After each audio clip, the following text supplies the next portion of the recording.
So after years of rumors and speculation, Nintendo and Illumination released the first Super Mario Brothers trailer. It is here. It is packed with fantastic moments and a few Easter eggs for Super Mario fans to appreciate. As we all know, the title character is voiced by Chris Pratt. However, voice actress Tara Strong has criticized the new Mario movie for not offering the title role to Mario's in-game voice actor, Charles Martinet,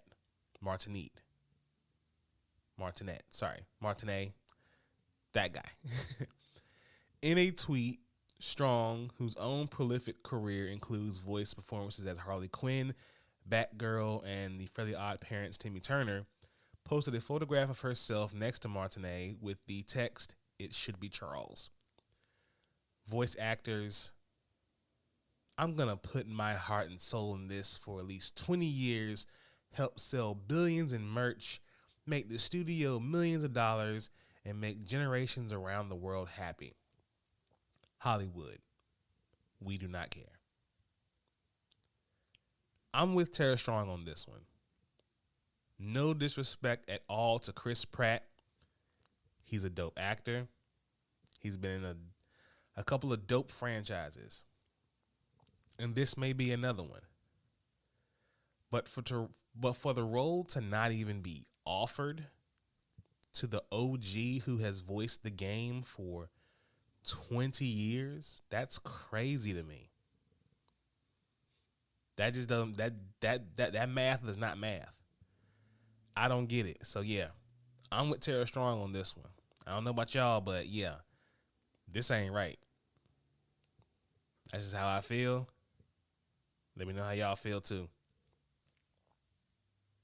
Ladies and gentlemen, blurs and nerds, freaks and geeks, this is Do You Speak Geek? DYSG, keep it real, that's key. We the best OGs, dope topics, come see. DYSG, keep it real, that's key. We the best OGs, dope topics, come see. I got a question, do you speak geek? Yeah. New episodes on the podcast dropping each week. Get hip to the game, I'm giving y'all a sneak peek. Flavor for your ears, bars flowing on unique beats. Blurs and nerds, freaks and geeks. The Source Wall Wednesday dropping comics you should cop. I think you'd ought to peep. Don't sleep on Dono and Nix. They preaching the gospel, real ish ill like mono. They sick. Thumb life if you're into games with combos and kicks. This podcast is a gift. It's as real as it gets. Blurs taking over with clever marketing. We gain exposure, feeding the community magic. Your boy's a nerd promoter. The dialogue is Jimmy Crackcorn. We aiming for gold. The truth was told. I can't speak for other platforms. Sharp as cats out like knives, claws, and tack thorns. We blacking out, going crazy like a black storm. DYSG, don't forget to follow back. Hosting on the airwaves, always keeping it a stack. Flowers to my haters, psych, I ain't giving y'all jack. Number one on the charts, give your boy a gold plaque.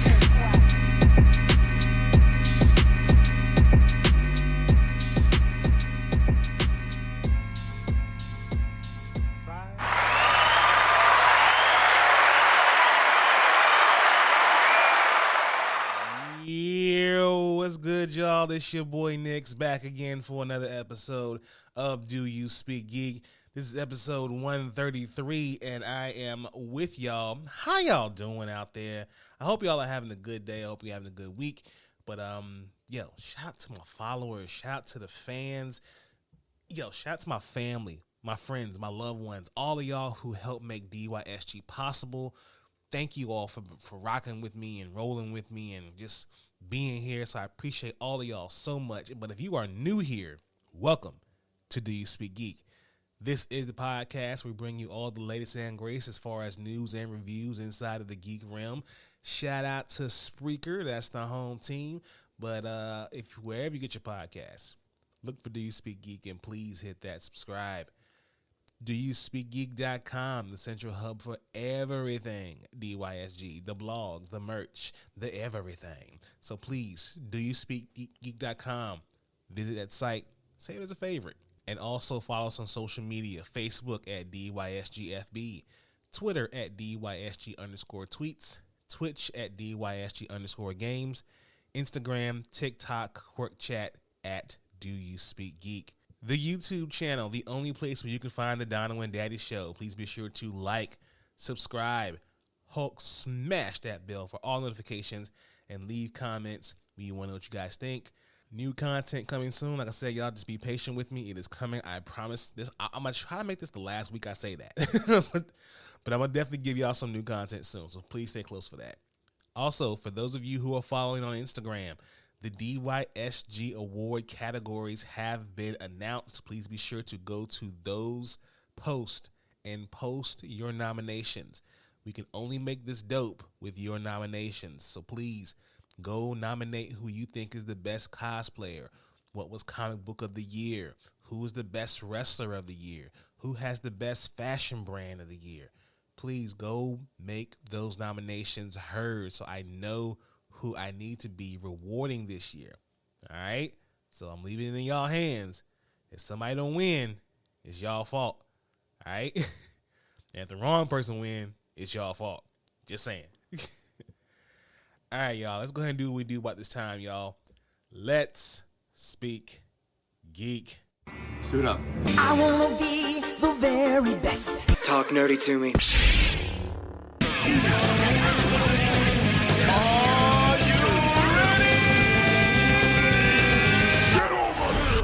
All right, we got reviews coming at you at rapid fire. Werewolf by Night, a mesmerizing homage to classic Universal monster movies with a fresh Marvel twist. Y'all, this was dope. Man-Thing was brilliantly done. Elsa Bloodstone, this was dope. Check this out, y'all. Batman and Superman Battle for the Super Sons. Now, this debuted at NYCC. It may be limited by its brief runtime and predictable plot, but it succeeds where it matters most by capturing the delightful dynamic between Superboy and Robin. So please, check that out when it comes out. The Midnight Club, Season 1. The care Mike Flanagan shows to the dead and dying is ever present through the Midnight Club. Unfortunately, a strong story to match the great performances are not. This one was okay. My Hero Academia Season 6 premiere kicks off with a somber table settler, but prepares us for an all-out war. Here we go again, y'all. Let's get it. Overwatch 2. It switched to the 5v5 format, breathes new life into what was once the sharpest shooter around. It just hasn't quite recaptured all that glory yet, so it will. Stay close. Hellraiser.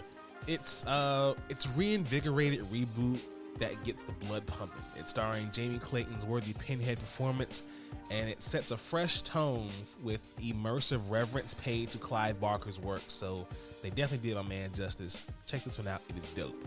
Mortal Kombat Legends Snowblind. Despite its welcome focus on Kenshi's plot as a warrior, the movie is a overly familiar and muddled mixed bag, so yeah, check it out if you want to, or don't.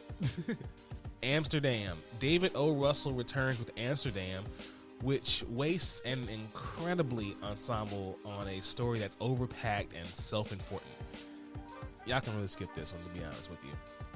And finally, Eat the Rich, the GameStop Saga, is a breezy, easily digested summary of recent events that make a fairly complicated topic something the wider audience can get its arms around. So basically, if you didn't understand the whole GameStop stock thing, this documentary is for you. Check that out. Let's go ahead and hop into my favorite portion of the show. Y'all know the vibes. Source Wall. Man, you come right out of a comic book. Behold the source wall. Can you read, my son? Well, that depends.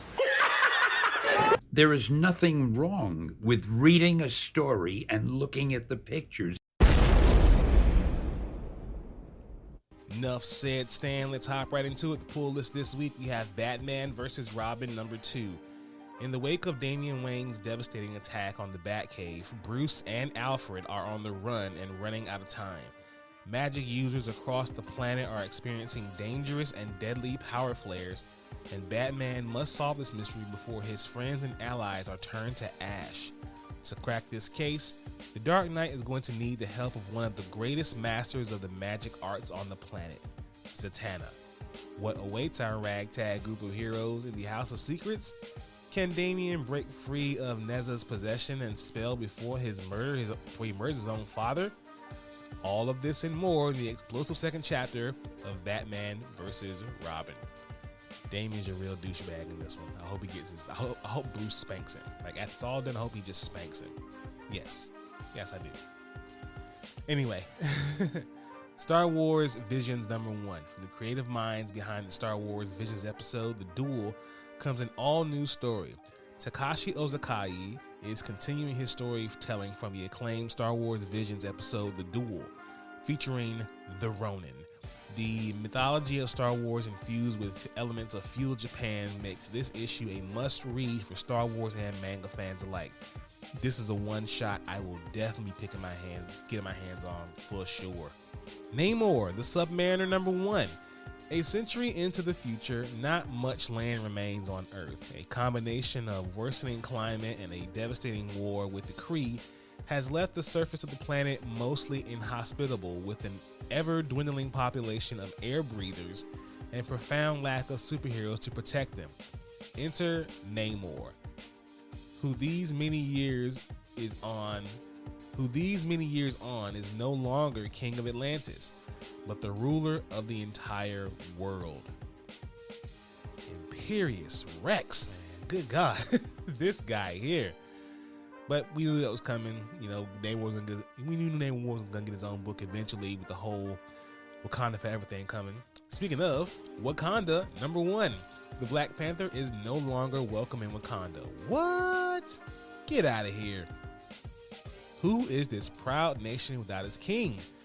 This exciting new miniseries that answers each question spotlights a different fan favorite Wakandan character. First up, Shuri proves that being without the Black Panther doesn't mean Wakanda is without heroes to protect it, and that there is a reason she too once wielded the power. Plus, part 1 of the history of the Black Panther backup story, providing the first time anywhere a definitive overview of every Wakandan who has ever held the mantle of the Black Panther. This one should be dope. A nice little history lesson for y'all out there. And finally, we have Hitomi #1. In feudal era Japan, a drifter with no prospects begins training in secret under Yasuke, a once famous disgraced warrior, as she struggles to find her place in a society entrenched in discrimination and violence. Combining the historical sweep and elegance of Kurosawa with the visceral action of Tarantino, this saga follows the trials and tribulations of a young female warrior who travels the countryside, unyielding as she works to gain the rank of samurai, a title no man, monster, or myth can give to her, but one that she will have to take for herself. This one's going to be fire. I can't wait for this one. So please pick this one up and the rest of these that I mentioned this week at your local comic book store. Now, in Source Wall news, New York Comic Con, y'all, they dropped some bombs on us. Let's get to it. Announced at NYCC, Bloodline, Daughter of Blade from writer Danny Lore and artist Karen S. Darbo, follows Brielle Brooks, daughter of Eric Brooks, aka Blade. Marvel Comics introduced Brielle Brooks into the Marvel Universe earlier this year in the pages of Free Comic Book Day Avengers X-Men. Now it's time for Brielle to discover her parentage and enter an entirely new world on the darker side of the Marvel Universe. I'm definitely picking that up. Please believe it. The Power Cosmic will return to the Marvel Universe soon. Taking on from New York Comic Con this weekend, Marvel officially unveiled Silver Surfer Ghostlight, the latest tale to feature the fan favorite cosmic stalwart. Hitting shelves in February, Ghostlight is a 5-issue miniseries that is set to bring another major cosmic player into the mix. Tony Brooks and her family have moved into the quiet town of Sweetwater, but nothing is quite as it seems with their new home. The House of Ideas said in the announcement, what mystery did Tony and her family unravel that would call upon the Sentinel of the Spaceways, the Silver Surfer? And just who or what is Ghostlight? All right, now we got humans in the mix with the Silver Surfer. Should be good. We'll see what happens. Marvel will introduce a new X-Men team this February under the guidance of Lucas Bishop, Captain Commander of Krakoa. The new series Bishop War College puts Bishop front and center with TV writer Jay Hoffman, who has written for Marvel shows like Cloak and Dagger and Jessica Jones, and artist Sean Damian Hill at the helm. The series sees Bishop assembling a new team of X-Men that includes Young Mutants, Armor, and Surge, who were both among the losers of the second annual X-Men fan vote. There are also some newcomers to the franchise and characters relatively underdeveloped until now. For those of you who have not seen this cover, it looks like an all-black version of X-Men, which honestly, I'm okay with that, but you know, I'm not that black person to say like, yeah, I want everything black. You know, I'm not that black person. So if it happens, cool. But if it doesn't, I'm fine with it too. You know, I don't need not everything. You know what I'm saying? Like, but that's just me. That's how I feel. Say what you want about me, but that's just how I feel about it. But will I be reading it? Absolutely. Marvel announced several new series featuring X-Men characters, including Wolverine's clone X-23. The new series X-23 Deadly Regenesis is a 5-issue limited series written by Erica Schultz with art by Edgar Salazar, and that's going to be dropping on March 2023. Marvel revealed no further details about the title. Additionally announced focusing on X-Men characters including Rogue and Gambit, a limited series written by Stephanie Phillips with art by Carlos Gomez. The first issue goes on sale March 2023. A previous Rogue and Gambit miniseries written by Kelly Thompson preceded the fan favorite couple's wedding surprise in X-Men Gold in 2018. That wedding led to Mr. and Mrs. X, also done by Thompson, following them on their honeymoon and future adventures. With Gambit's recent death, there are questions lingering around this title. Finally, Betsy Braddock, Captain Britain, is written by Tini Howard, with pencils by Vasco Jovier and covers by Eric D'Orso. Launching in February 2023, the story sees Howard continuing Betsy Braddock's adventure as Captain Britain after the events of Knights of X. So these all should be pretty good. I'm particularly interested about that X-23 book. That one should be alright. 2023 also marks the 85th anniversary of Superman's debut, and DC is celebrating that milestone with a very major revamp of the Superman comic book line. That includes the launch of a new monthly Superman series from Dark Crisis and Infinite Earth writer Joshua Williamson and Far Sector artist Jamal Campbell in February.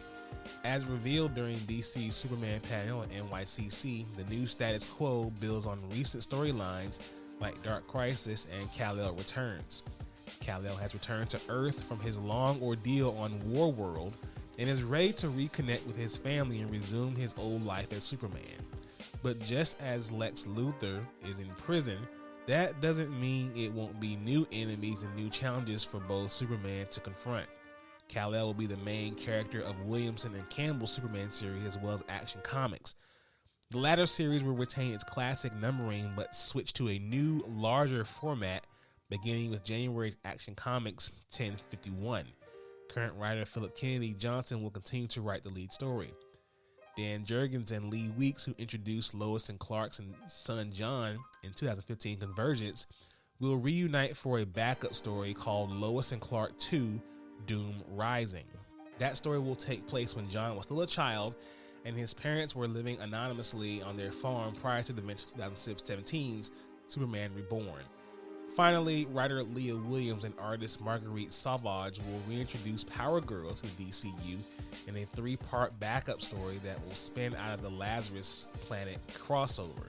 Fortunately, just because Kal-El is back does not mean John won't have a book of his own anymore. Superman, son of Kal-El writer Tom Taylor and artist Clayton Henry are continuing their story in a new limited series called Adventures of Superman. The book will pit John against his kidnapper Ultraman and also see the return of Earth 2 Superman, Val Zod. Yeah, buddy, Val Zod's back in the building. Let's get it. Speaking of Lazarus Planet, that was also announced during the Exploring the DC Multiverse panel. With massive volcanic eruption, the Lazarus volcano blanketing the Earth's atmosphere in the same dangerous chemicals that have kept Ra's al Ghul alive all these centuries. A number of DC heroes will be exposed to this airborne Lazarus, resulting in them gaining new or enhanced powers. The tagline for the crossover is Heroes Transformed, secret revealed, powers unleashed. For example, Batman will bond with the Helmet of Fate and become the new Dr. Fate. Oh my god, that's OP as hell. That is so OP.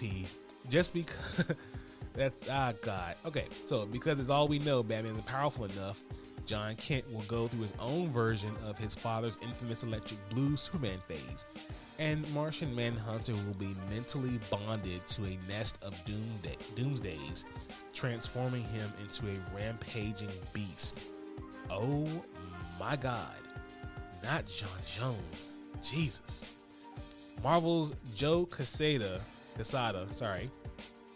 recently ended his long tenure at the company after serving first as editor-in-chief of Marvel Comics and then as executive vice president and creative director for Marvel Entertainment. So where does the Marvel icon go from there? Why, to DC Comics, of course. DC made a surprise announcement during Jim Lee and Friends panel at NYCC. Quesada will be getting back to his roots as an artist and designing a number of new covers for various DC titles in 2023. The first of these will be appearing of a cover of a variant Batman 131, followed by another variant of Batman 132 in February. Alright, so Joe Quesada's back in the building at DC. Alright now. That's all your Source Wall news, people. I hope you guys will keep up with that, and these comics are coming out. They're going to be amazing. I'm waiting for that Superman lineup. It should be pretty phenomenal. Can't wait to get into it. Let's watch this. Watch this, y'all. Thunder!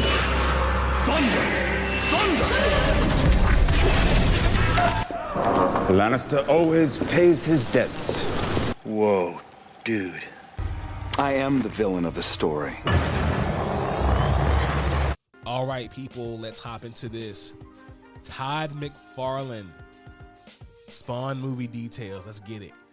So we gained a few new writers for this project with some major comic book movie pedigree. McFarlane revealed that Scott Silver, who wrote for Joker, and Malcolm Spellman, who wrote for The Falcon and Winter Soldier and Captain America New World Order, and Matthew Nixon, Yesterday Was Everything, have signed on to pen a new screenplay for the long-awaited reboot. Come on, y'all. Those some heavy hitters right there. The news comes with a little more than after a year of Broken City's Brian Tucker came on board, which has been in the works since 2009. Silver and Spellman are penning a new script rather than rewriting Tucker's draft. McFarlane himself is still attached to direct, as well as produce the film alongside Blumhouse Productions' Jason Blum. And in case anyone was speculating, yes, Jamie Foxx is still on board to be the title character, playing my man Al Simmons, aka Spawn. Titans Season 4 has been announced. So, Titans Season 4 will have a 2-episode premiere on November 3rd, and new episodes will be released weekly until December 1st. There will then be a mid-season break, and 6 new episodes will conclude the season later in 2023. The new teaser doesn't give us much, but it does feature the previous mentioned bloody ritual and chant that uses the words Azarath Ventrion Zinthos. These words have been used by Raven in the past to summon her dark powers and abilities, and Azarath itself is a parallel world and her birthplace. It's Titans. I'm in. I mean, what does y'all think? Y'all know I'm a DC guy. It's Titans. I'm in. Speaking of more DC, Doom Patrol Season 4, baby. Let's get it. The first part of Season 4 of Doom Patrol will return to HBO Max on Thursday, December 8th, and a new trailer features a surprisingly deadly and musical bunch of creatures. December 8th, we'll see the first 2 episodes of Doom Patrol premiere on HBO Max, and a new episode will be released each week until January 5th. There will be a mid-season break, and 6 more episodes will arrive later in 2023. Let's go, DC. I love how y'all staggering them like that. Doom Patrol, Titans, I like that. Y'all doing y'all thing over there. All right, we have a first look at HBO Max's Velma. It's teaming up with Mindy Kaling in a mature origin story for Velma and Scooby Gang. And we got our first look at the series at New York Comic Con. In a panel, HBO shared a sneak peek of the first episode, which establishes Velma as an origin story rather than just a team up with the gang to solve mysteries. The preview was full of grisly murder, profanity, and some booty. Oh my. Hey, yo! Okay, then. While HBO Max hasn't shared the preview online, IGN was in attendance and got a glimpse of the first episode, which begins a more voiceover Velma Kent Dinkley, played by Minnie Kaling, telling the audience about the bone-chilling events that led to the greatest mystery-solving team-up ever. I'm with it, man. Let's go. Velma also has a little bit of a queerness to her, too. She's gay in this one. I'm with it, man. Let's see what's going on. I like... And there's butts. Okay, so I'm definitely in. Okay, y'all. Let's speak technical for a moment. Technically speaking, your technological advancements 1.21 gigawatts. Have you tried turning it off and on again? All right, people. Technically speaking, Google has officially announced the Pixel 7 and 7 Pro. Like last year's Google Pixel 6 family, the Pixel 7 lineup includes an in-house processor called the Google Tensor G2 and the Titan M2 chip. The latter aims to protect your personal data, according to Google. Google promises that the Pixel 7 and 7 Pro will include 5 years of security updates, the same as the Pixel 6 family. Google also confirmed that the Pixel 7 lineup will include a built-in virtual private network at no additional cost. What's interesting about the free charge VPN is that Google released its own VPN back in 2020, usually costing about $10 a month, and includes other perks such as 2 terabits of cloud storage. The tech giant notes that the Pixel 7 features up to 72 hours of battery when extreme battery saver mode is enabled. It includes a better camera, promises to better nighttime selfies, and capture skin tones more accurately. The Pixel 7 lineup also includes a clear calling feature, which uses machine learning to reduce background noises and allow you to hear your calls more clearly. Alongside the fingerprint reader underneath the system display, the Pixel 7 selfie cameras feature a face recognition system, and there's Face Unlock now. The Pixel 7 will retail at $599, while the Pixel Pro will cost $899. I miss having a Droid. I'm not even gonna lie. I miss having a Droid. Don't get me wrong. iPhone is cool. I have it because I'm a content creator now, but I really miss having a Droid. I really do.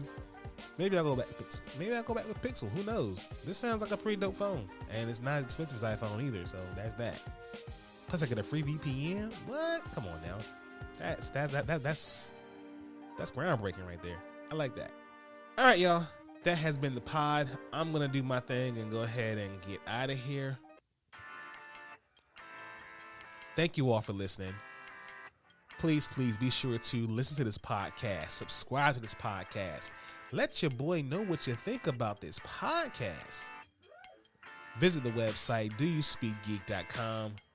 Follow us on social media, Facebook, Twitter, Instagram, Twitch, and TikTok.